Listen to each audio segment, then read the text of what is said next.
वाटतं की मतदान हे मतपत्रिकेवरच व्हायला पाहिजे? नक्कीच व्हायला पाहिजे.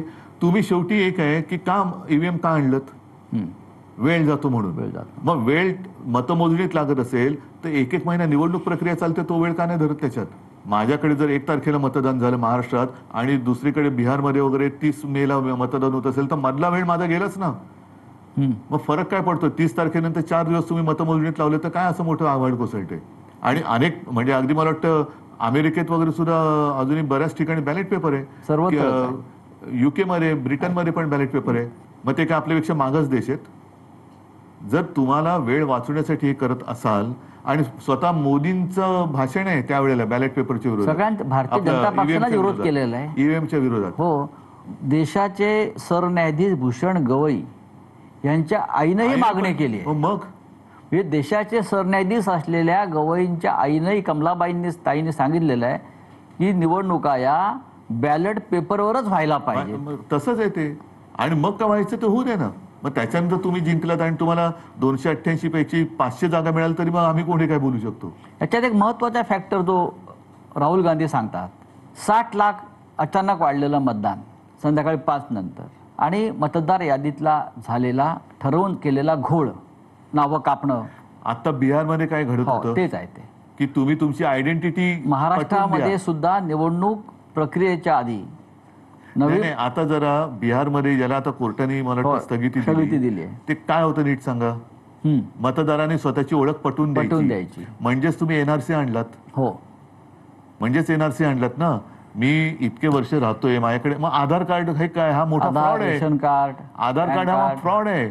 आधार कार्डचं प्रिंटिंग आणि जे काय सगळं केलं जाते हा फ्रॉड आहे. जर ते तुम्ही धरणार नसाल तर तो फ्रॉड आहे. मग ते पण कॉन्ट्रॅक्टर कोण आहेत, काय आहेत? मग हे आधार कार्डची हे आणली कोणी? मग आधार कार्ड फ्रॉड आहे का जाहीर करा. आणि आयडेंटिटी म्हणजे काय देणार तुम्ही? आणखीन काय? म्हणजे हा एनआरसी तुम्ही आणला आहे ना, एनआरसीच आणलात आणि तो आपल्या सगळ्या हिंदूंना पण लागू झाला. त्याच्यामध्ये आता 1 नेशन 1 इलेक्शन लादलं जात आहे. ह्यांची संपूर्ण वाटचाली एकाधिकारशाहीकडे चाललेली, हुकुमशाहीकडे चाललेली आहे. सगळं पहिलं आम्हालाही गोंडस वाटलं होतं, कारण तेव्हा काश्मीरमध्ये काय त्याला वेगळे पंतप्रधान वगैरे असे ते एक शब्द होता. त्याच्यामुळे आम्ही सुद्धा त्या एका बहकाव्यात आलो. काश्मीरमध्ये 370 कलम काढलं पाहिजे याच्यावरती त्याही वेळेला ठाम होतो आम्ही, पाठिंबा दिला आणि आजही मी ठाम आहे. त्याच्याबद्दल दुमत नाहीये, त्याच्याबद्दल दुमत नाही. पण एक निशाण, एक विधान आणि एक प्रधान. आता 1 नेशन 1 इलेक्शन, मग त्याच्यानंतर 1 नेशन 1 लँग्वेज पण करतील. मग त्याच्यानंतर म्हणजे सगळं काही. बरं, नड्डा बोललेत की देशात एकच पक्ष राहणार, म्हणजे 1 पार्टी, ही एकाधिकारशाही चाललेली आहे. 1 पार्टी 1 इलेक्शन. 1 पार्टी मग नो इलेक्शन होईल. No election. टेररिझम सुरू आहे, सत्ता आणि पैशाचा. आणि त्या टेररिझममुळे ज्यांना तुम्ही घडवलं, ज्यांना तुम्ही निवडून आणलं, ज्यांना तुम्ही प्रतिष्ठा, आम्ही घडवायचं काम केलं, बेघडवण्याचं काम कोणी केलं ते? होय. आधी आमदार खासदार यांना फोडण्याचा प्रयत्न झाला, काँग्रेसचे असतील, राष्ट्रवादी काँग्रेसचे असतील, तुमचे असतील, देशातल्या इतर पक्षाचे असतील. आणि आता पुन्हा एकदा. पण मी काय म्हणतो, मग तुम्ही निवडणुकीचा घाट म्हणजे कशासाठी प्रचार करताय? असंच जर करायचं असेल तर सरळ निवडून आलेले फोडून राज्य स्थापन करा ना. प्रचाराला जाऊच नका. हे सगळं पाहिल्यावर तुम्हाला तुमची लोक जेव्हा निघून जात आहेत, कालपर्यंत माझ्याबरोबर होता, माझ्या बैठकीला होता, कालपर्यंत माझा जय जयकार करत होता, शिवसेना जिंदाबाद म्हणत होता, बाळासाहेब ठाकरे जिंदाबाद म्हणत होता, उद्धव ठाकरे जिंदाबाद म्हणत होता, ते 24 तासात त्यांचं मतपरिवर्तन होतं आणि ते निघून जातात, बळी पडतात मोहाला. हे पाहिल्यावर तुम्हाला राजकारणाचा उबग येतो का? राजकारणाचा उबग, हे जे काय चाललंय या परिस्थितीचा, राजकारणाचा येण्यापेक्षा राजकारण्यांचा येतो. कारण हे राजकारण नाही, हे राजकारण नाही मी म्हणू शकत. हे जसं बाळासाहेब म्हणायचे की गजकरण आहे.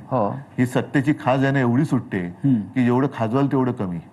त्याच्यामुळे हे राजकारण नाही, हे गजकरण आहे. आणि त्यांना सत्ता मिळाली ना, केंद्रात मिळाली, राज्यात मिळाली, तरी तुम्ही अगदी तुमच्या सोसायटीची सुद्धा निवडणूक असली तरी माझाच माणूस पाहिजे, दूध संघ असलं तरी माझाच पाहिजे, अमुक सुद्धा माझंच पाहिजे. हे गजकरण आहे. तुम्ही जे त्यानं झाले सत्तेचं गजकरण म्हणा पाहिजे, ते राजकारण नाहीये. हे जे आउट गोईंग सुरू आहे मोठ्या प्रमाणात, त्याला उपाय काय? काही वेळेला साचलेल्या डबक्याला थोडंसं एक आउटलेट द्यावं लागतं आणि नवीन झरा यावा लागतो.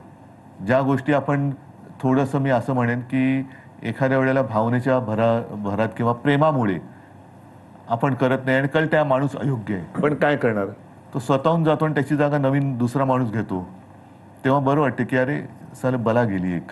शिवसेना हा एक विचार होता आणि आहे जो माननीय बाळासाहेब नाही ठाकरे आता जे आमच्यातनं गेले ते तिकडे जाऊन काय काय दिवे लावतात तुम्ही बघताय. होय त्याच्यामुळे असे हे दिवटे गेलेले बरे ना. होय आता ते जिकडे गेले तिकडे काय प्रकाश पडतात तो कळतोय तुम्हाला. काय लोह